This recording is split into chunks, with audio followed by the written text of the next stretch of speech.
to abolish pet ownership. An outrageous thought, right? But maybe not. One writer's view that pet ownership is pure domination and evil. Next on the PETA Podcast.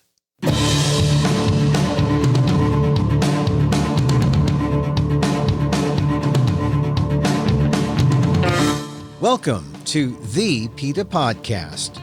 I'm Emil Guillermo, your host for this inside look at animal rights. Brought to you by PETA, the largest animal rights organization in the world. On today's episode, pet ownership.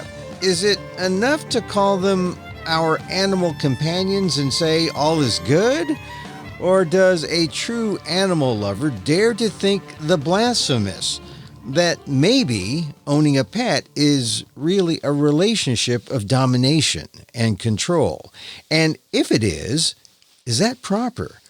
Troy Vettese is a postdoctoral scholar whose essay in The Guardian caused quite a stir this year. He actually believes that with spaying and neutering, the end of puppy mills, the end of manipulative doodle dog breeds, and the return to appreciating animals in their natural habitats, as in birding. With all that, Vettese feels that we could end all pet ownership in 20 years. Vettese says it's good for the animals, good for the world, and good for animal rights. But is he serious? Or simply being provocative and challenging? You be the judge. My conversation with writer-author Troy Vettese on the PETA Podcast. I guess you want to be the heretic, huh? And say that being a pet owner is bad. That's really the message. It's not as good as people think, right? I'm not trying to find the world's most unpopular position, but I think it comes that way. I mean, I wrote a book on vegan communism, which is like the most niche political position you can imagine. You have the communist movement, it's very tiny, and then finding the very few communists who actually care about animals, which is a very small number, because most people on the left, on the socialist left, they do not care about animals. And I wrote a book on that, which has not been very popular. I mean, some people like it. I'm happy people like it, but a lot of people on the left do not like it, and it's a small group of people who really think you need socialism and you need animal rights. And then I wrote this this pet thing, this pet op-ed, and I really wrote it because I think for a while I felt pet ownership was strange, and over the years, but it really sharpened, or the importance of it, or my critique of it sharpened when I became a bird watcher, because suddenly I could see the damage that pets were doing to other animals. And then also I also liked the relationship I was cultivating with wild animals, as in I wasn't imposing myself on wild animals. They were free, they could do what they want, and I could learn about them and enjoy them and find them beautiful and all that, versus a pet relationship where it's really selfish in many ways. And this is, I can hedge what I'm saying, where if you're, a vegan, you feed your pet vegan pet food, it's a shelter animal, your pet doesn't kill other animals. I think that's not a bad thing. There's obviously lots of pets are killed every year in shelters and all that. But I think the end goal should be a society without pets, which is not a popular opinion. To go back to the whole niche communism idea, what you're saying there is that it's not just animal rights, but you're looking at all beings as being equal, right? Well, the idea is, we live in a capitalist society, and capitalism is destroying the world. And whenever someone's going to tell you, oh, we'll have a market-based solution for the environmental crisis, like to save an endangered species or to stop global warming and all that, I mean, this is all nonsense. Nothing is working. We need more radical changes. And it's not working because capitalism is dependent on finding ever more things to commodify it and feed it into the maw of factory farms and to real estate speculation or whatever it is. And you need to put real barriers to that growth, right? You need to stop that growth if you want to leave space for other animals. And we have to do that, in some ways for selfish reasons, as in we need to have a biosphere that works.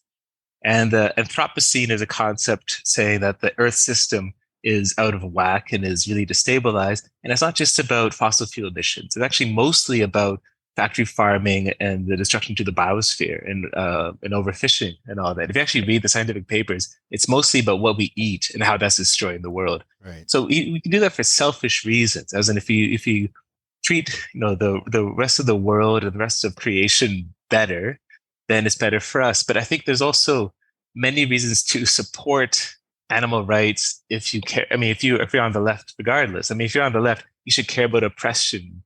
You should want the liberation for people, but also for the rest of the world. If once socialists start using arguments to justify meat consumption or whatever it is, they start sounding like conservatives, right? Right. They have to appeal to tradition or some kind of pseudoscience, and they have to say that violence is good or might makes right, or they sound like reactionaries. And I think if you're a real lefty, you should apply your lens in your desire for liberation and freedom to as many beings as possible. Right. And I guess what really strikes me is that you hit the core of the problem, which is, or what some people see as the answer, that animal rights is okay, or like artificial meat is okay if it makes money for somebody. The answer is in some kind of capitalistic enterprise that justifies our values.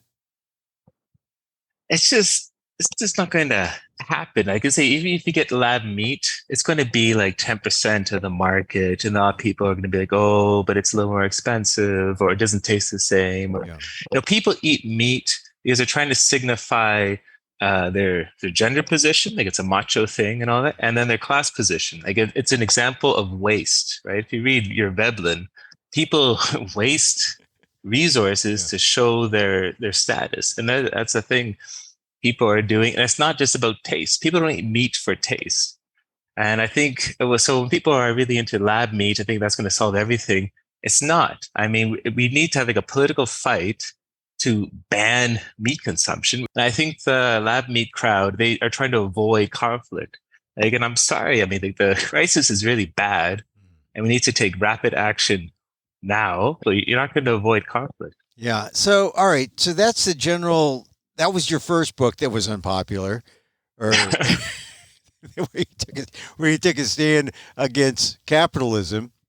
Now, you can see where it naturally leads into your stand on pet ownership and how bad pet ownership is, and you mentioned that bird watching, where you can appreciate the wildlife, you can appreciate the animal, and the animal's free. Yes, and I think and there's really good studies on this. There's a book by Elizabeth Cherry on it's an ethnography of bird watchers, and it's quite nice. Where she says that bird watching teaches birders to cultivate this ecological gaze. Like once you start birding, you start thinking, okay, where is this bird going? What is it eating? What are the threats to it? What ecosystems does it like? I should protect this wetland because I like this bird. And you see all these connections that I think you can't see, if you just have a pet. And I think there's many problems with pet ownership, which I'm sure we're going to get into, but I think it, and I say in the piece that there's like three main problems. One, that it's bad for pets themselves. One, that it's bad for other animals.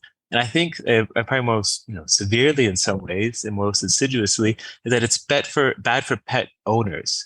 Because pet owners then see the natural world differently. They see other animals differently. So like animals should exist if they're cute, if they're harmless, if they are paying attention to you and making you happy. Otherwise, you're not really interested in other animals. And I think that's the complete opposite of this like naturalist gaze that birders cultivate. And I'm afraid we're looking for like a good domination of nature, right? Like a cute domination of nature, rather than realizing we have to try to liberate nature and give space for nature, and to find nature sublime and beautiful, but also give it space to actually function properly. Because we depend on it, but it's also an amazing thing, and that all that sublime beauty of nature is lost if you're looking for this safe, cute relationship. Yeah, and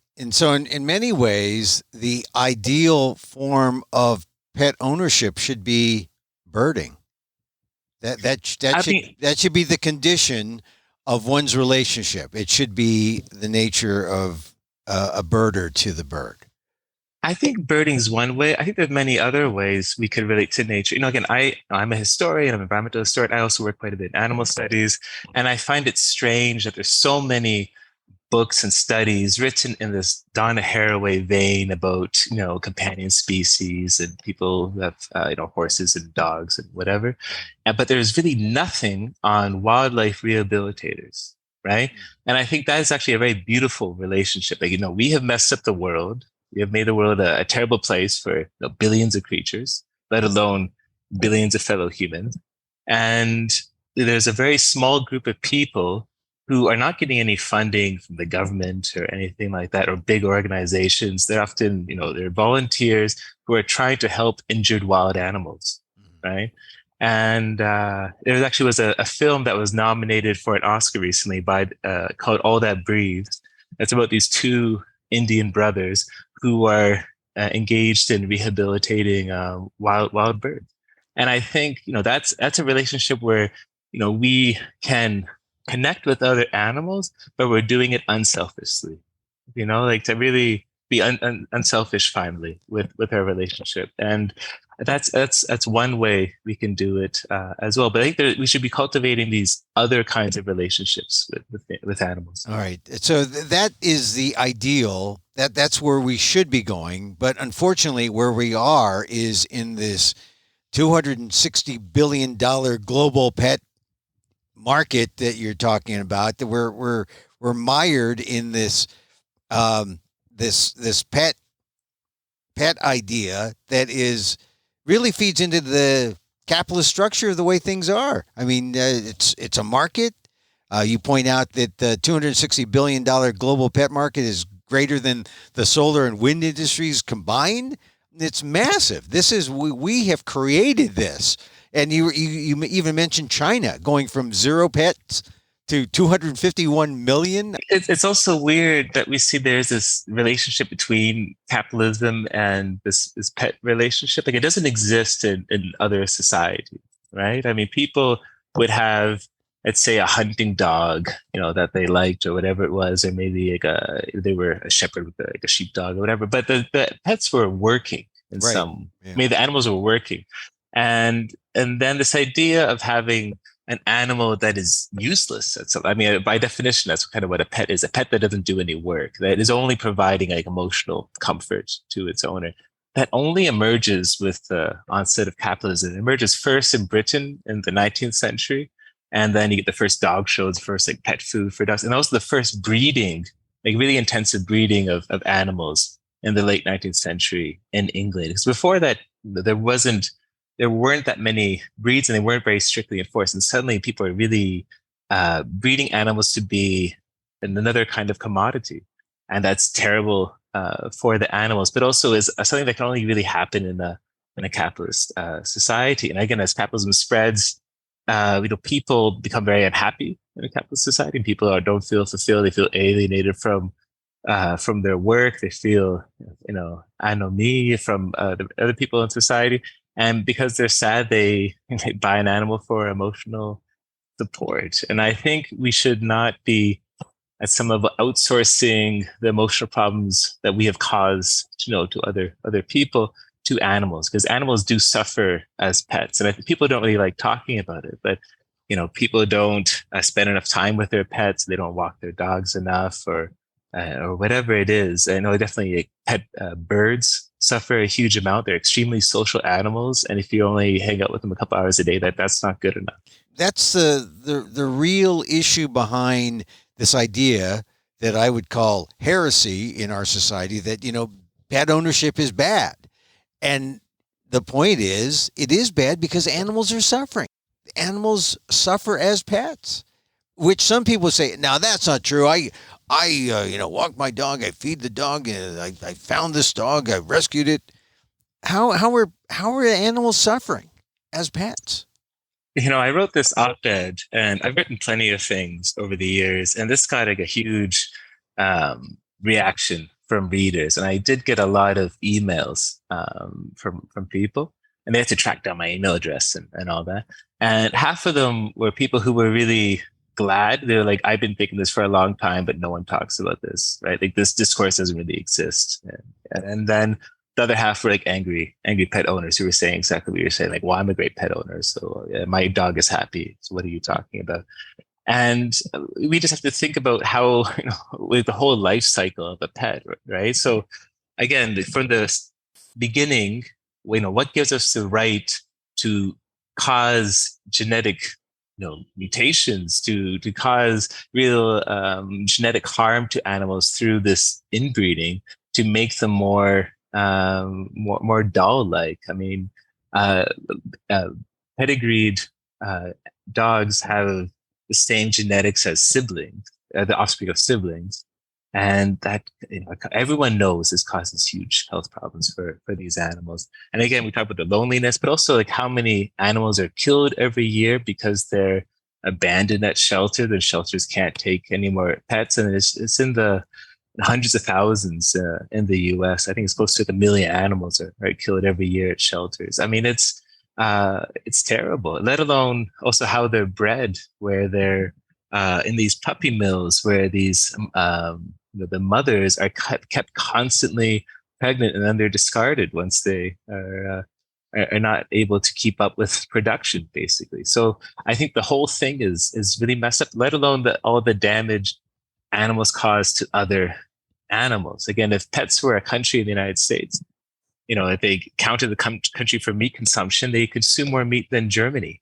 I mean, they consume a huge amount of meat. And because people tell me like, okay, people have pets, but that teaches them empathy, right? And maybe some people care more about animals because they have pets.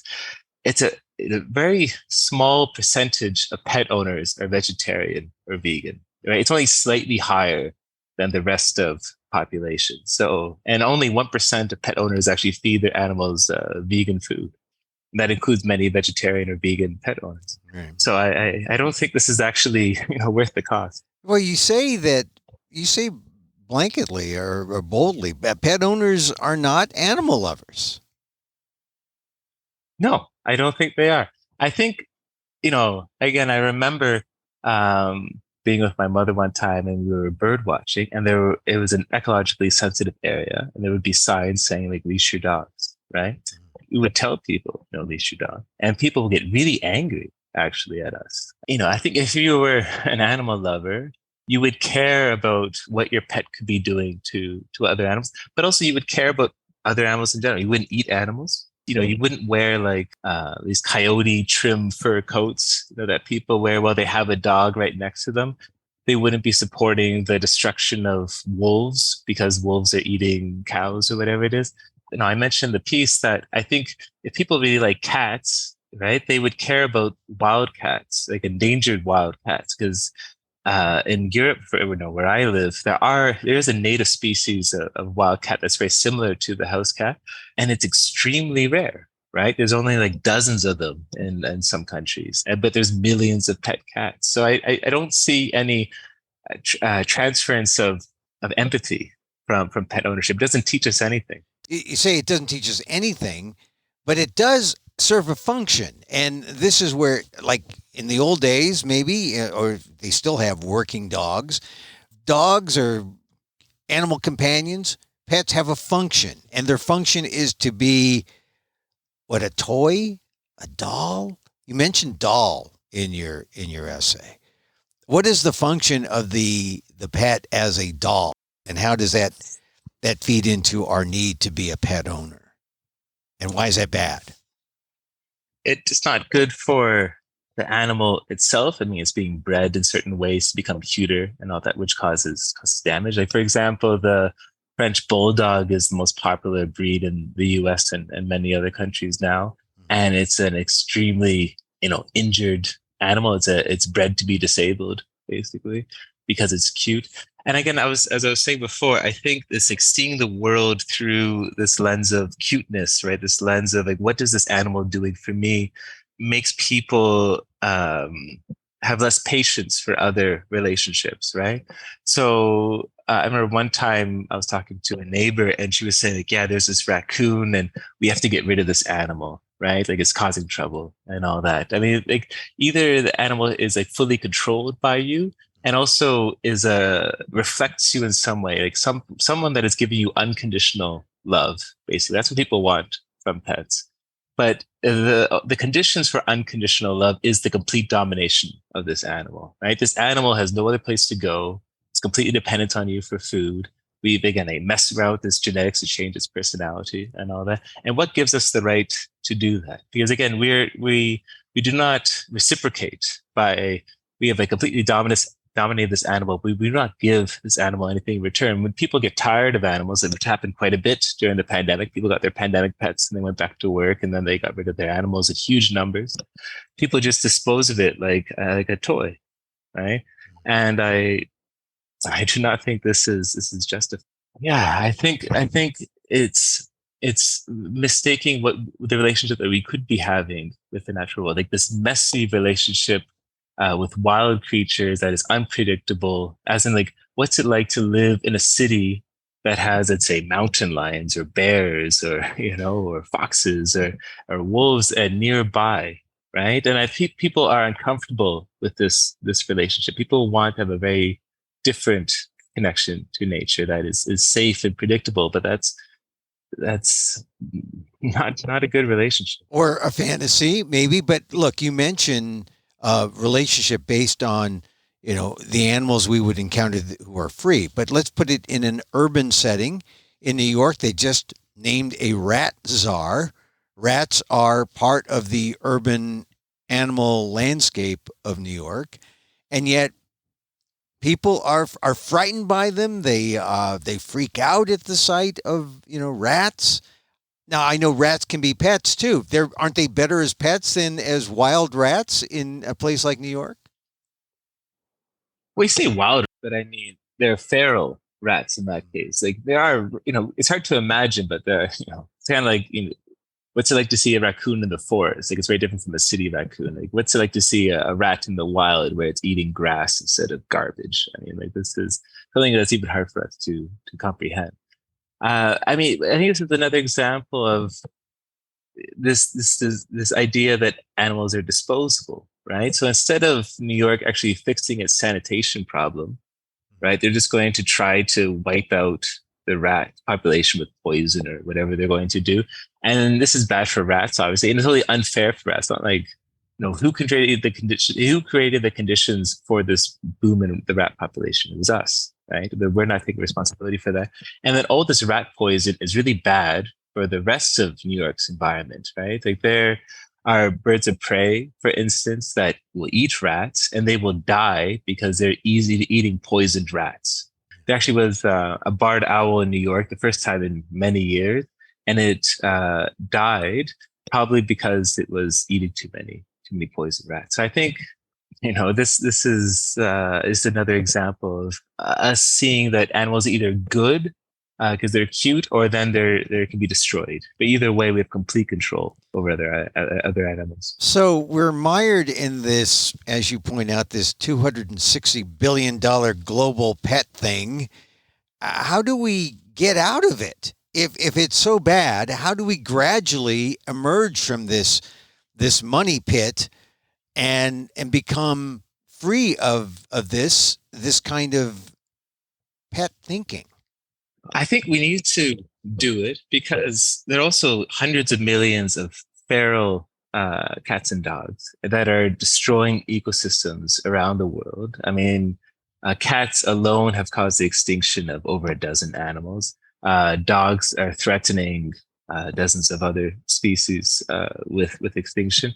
And again, we're living during a period of mass extinction, and it's almost stupid to say, but like pets are a cause of that, right? And in terms of what they eat on their plate and what they eat outside, and then we should solve this. We should solve these problems together, right?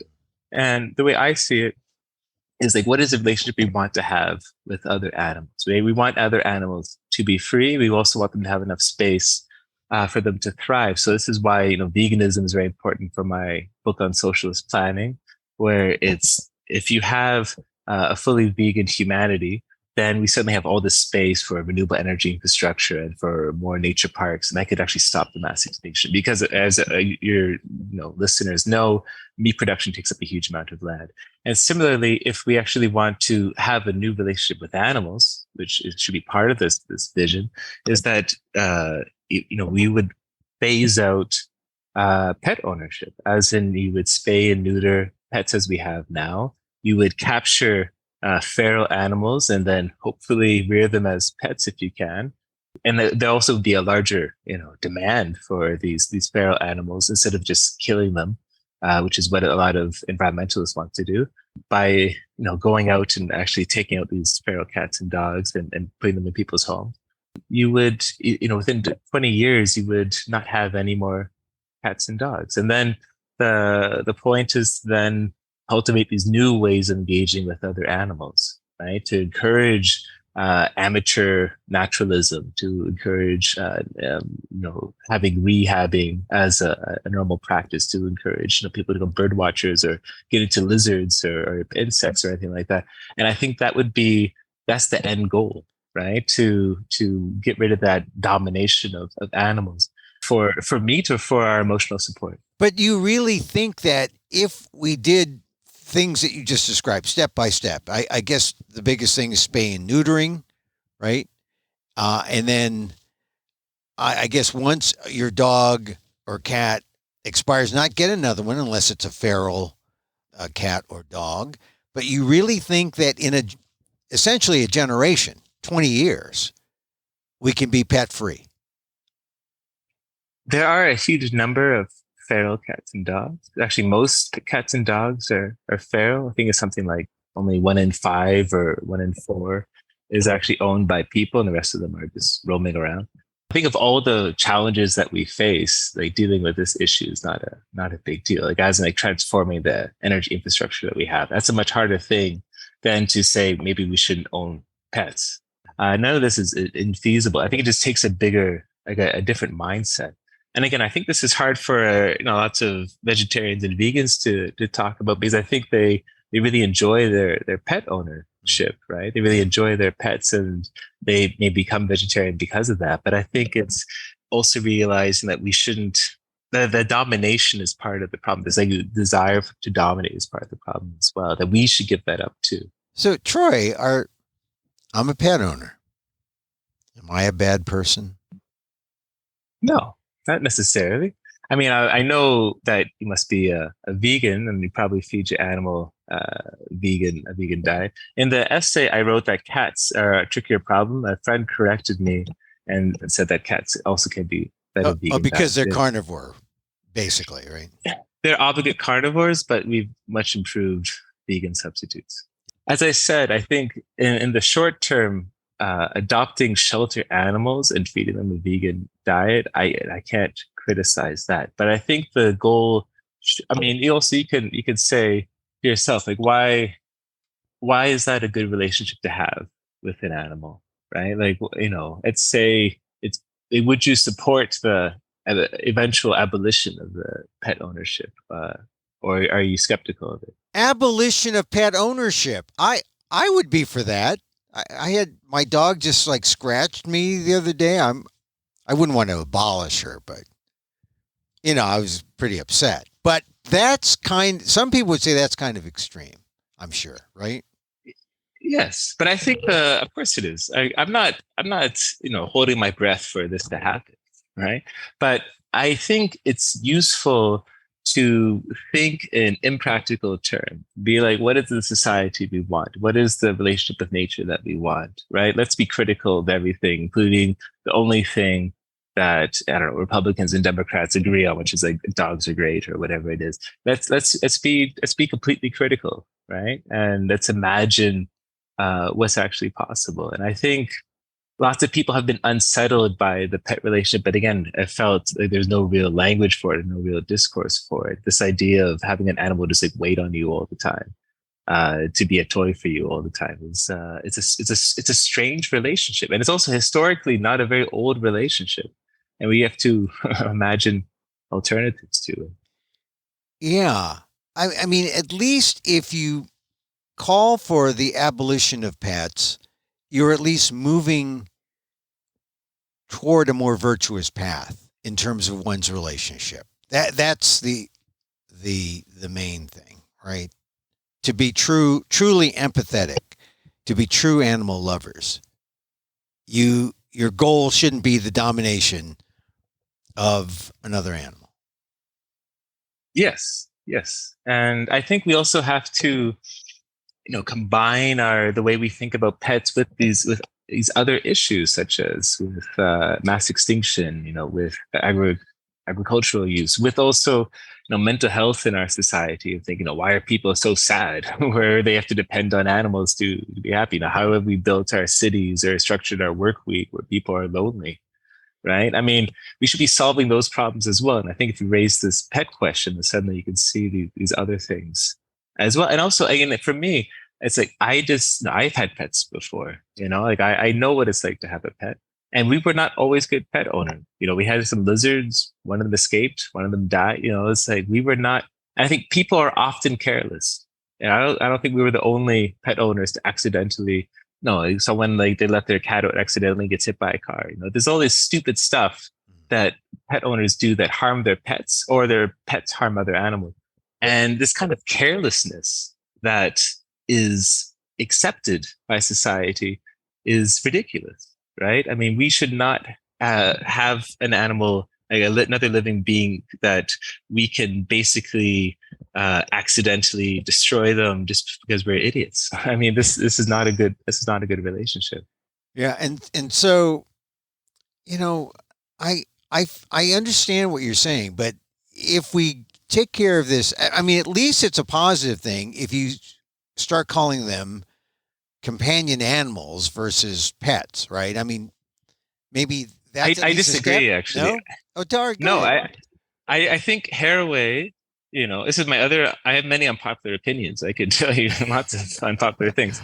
Haraway has been a real step backwards for animal studies, right? I mean, Haraway eats animals, right? Like, do you want to really read something by in terms of environmental or animal studies, by someone who has not been critical enough to give up eating meat? I mean, it's ridiculous to me. And I think, she is reacting to Deleuze and Guattari, right, in their book, A Thousand Plateaus. And there they talk about this idea of becoming animal, right? And becoming animal is this empathy and this desire and this fascination with other animals. In the book, they talk about, it's not the best example, but they talk about several examples. One I remember best is Ahab and the whale. Like, Ahab is obsessed with this whale. But one could also, and other animal studies scholars have done this, have applied this to other figures. Like, I'm a bird watcher. The best book on bird watching is J.A. Baker's The Peregrine. And in The Peregrine, Baker is so obsessed with these birds. He really wants to flee his human skin and become a bird. And it's really what that is. And I think that that fascination and that empathy is a much better relationship than whatever Haraway is doing, where she's. I mean, there's some weird stuff in that book. I don't know if you've read it. Haraway, for our listeners, Haraway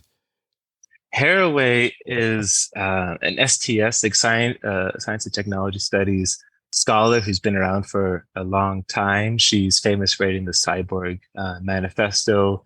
She talks about the Chulu scene instead of the Anthropocene. And she's like a big figure in animal studies and environmental studies. And then she wrote this book, When the Species Meet, and the Companion Species Manifesto. And there she's writing against, again, Deleuze and Guattari, and then saying instead that companion species are it's good relationship. And she talks about her own pet dog, Cayenne. And then she also is interested in dog training and this idea of, like, again, another a version of like fully dominating an animal, where you take a dog to a competitive set of stances and whatever they have to do for a dog show. And that relationship between the trainer and the dog, she's saying, is actually a form of communication, and it's so nice and all this. And I would say this is a form of domination, right? This is who is deciding what happens at the dog show? I mean, only one person decides. So it would be okay if every now and then the dog walks me versus me walking the dog. Yeah, and people say all this nonsense all the time. It's like, parrots and their owners kind of thing, and their humans companions or whatever.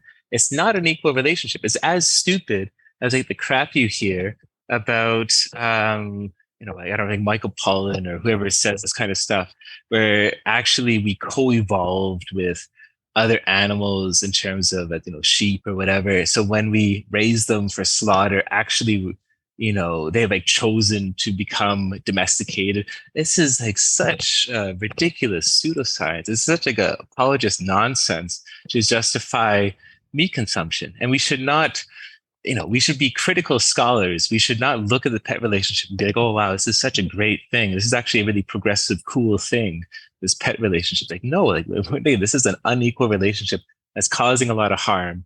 And we can have many different relationships. And I would say going back to Deleuze, right, would actually be, and try to become animal, right? And that and pursue that as a goal. That would be much better. Let's lay out some steps for people who want to get out of their pet dependency and out of their addiction to pets. What is a simple step that they can take? Because some people, if they get to this point in the podcast, they're just like, they're just writing emails to me that I can forward to you. Very mad right now. or they're just saying, I'm a good pet owner. I let my dog sit in the kitchen and, until, let me watch me work all day. And then I walk her around for 10 minutes and then I go to bed and she goes to bed. And what a happy life. Like Germany had to pass a law to say pet owners they have a legal responsibility to walk their dog like an hour a day or whatever it was, because people just weren't doing it, right? And so I think in terms of things people can do to make things better is to definitely oppose puppy mills. Like they should not exist. Yeah, right. Definitely. And there is a movement for that. And when I wrote the piece, the editor I was working with, he's like, we have to use this new headline that New York has banned puppy mills or whatever it is. I mean, this is good stuff, right? Like we should not do this. And we also should push, and we should not find it okay to have all these different breeds, right? To this normalized inbreeding. Right. This is extremely bad for the animals, and we should not think it's like a cute thing. I mean, for example, you can even go on a website that tells you, what kind of aesthetics you have and what's your lifestyle and how big your apartment is, and it'll tell you what breed to get and all that. I mean, this is like, it's like going on Amazon or something. It's totally ridiculous. So there is no real pushback against inbred animals, these artisanal breeds, but we should be doing that, right? And that the minimum people can do is, again, get a shelter animal and be vegan themselves and feed the animal vegan food and talk to people who have pets and say, like, why aren't you doing that? Right. Yeah. That's the most basic thing. And obviously don't keep your dog on a leash or keep your cat indoors so they don't kill other animals. We're equal though, right? We're not dominating the animal. We're equal. We're present equally in this world.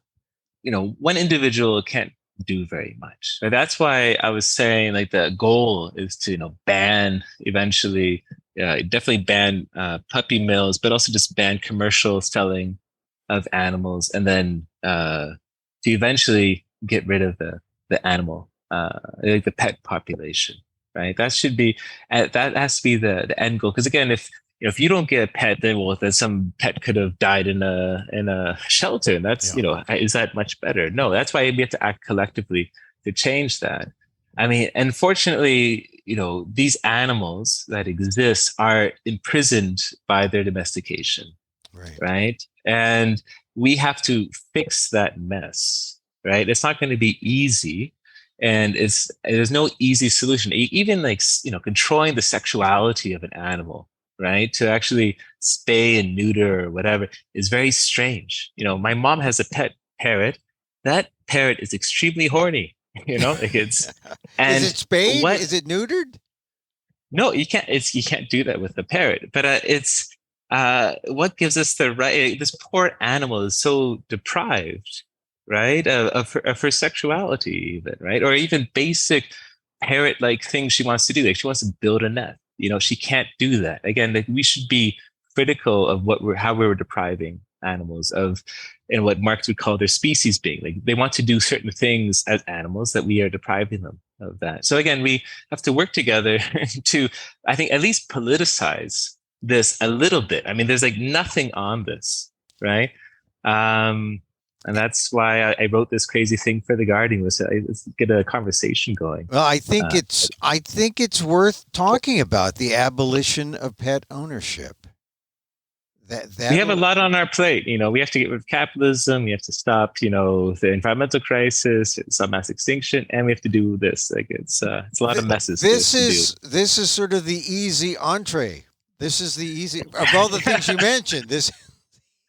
That's why I get angry, and I preach my vegan stuff to socialists, and they'll get mad at me. And I was like, you can't just talk about climate change and say, well, it's easy to change our energy systems. Like that is hard, right? Eating soy or eating beans or whatever, that's easy. And if you're not talking about that first, that should be the first thing we do. We can do that, tomorrow, right? Right. And if we're not we should be talking about these. It's more like the people like talking about the difficult things that will take decades to do, because it's a form of procrastination. Like, oh yeah, I support renewable energy or net zero or whatever. Will I do anything, in the interim? No. And I think it's the same thing with the pet issue, right? In some ways. It's a polarizing world. That's the ultimate polarizer. Yeah. I don't mind having unpopular opinions. It's also interesting who comes out and agrees with you. You never know who shares these opinions as well. So I think it's just good to be unpopular and cause a fuss and be the annoying vegan. I don't apologize for that. George Bernard Shaw was the annoying vegan. Right? And a socialist. And he was the annoying man. Well, he didn't say annoying man. He said I forget his phrase, but it was someone who was annoying, someone who was disagreeable, someone who was. When someone says like be normal or why aren't you normal, then normality is what got us into this mess. It's not normal is not good.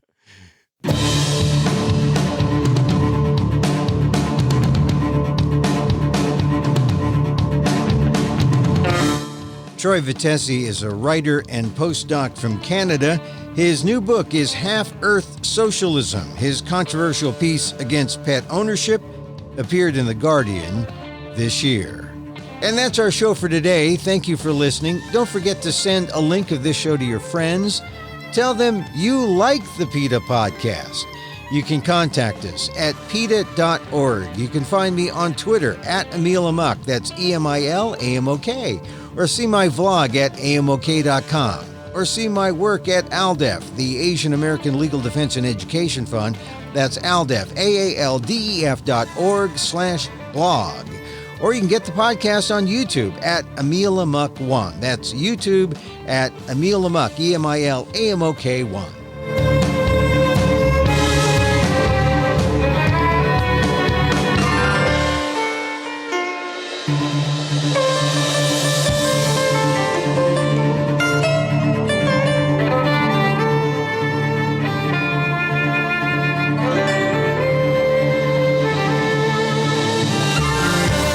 Once again, thank you for listening. Check out all our episodes on your favorite podcast app or on Apple Podcasts, where you can subscribe to as well as rate and review the show. It helps get the word out about the issues you care about. Our music is provided by Carbon Works. Check them out on YouTube. And join us again next time for more insight into animal rights and the fight for a cruelty-free world on the PETA Podcast. I'm Emil Guillermo.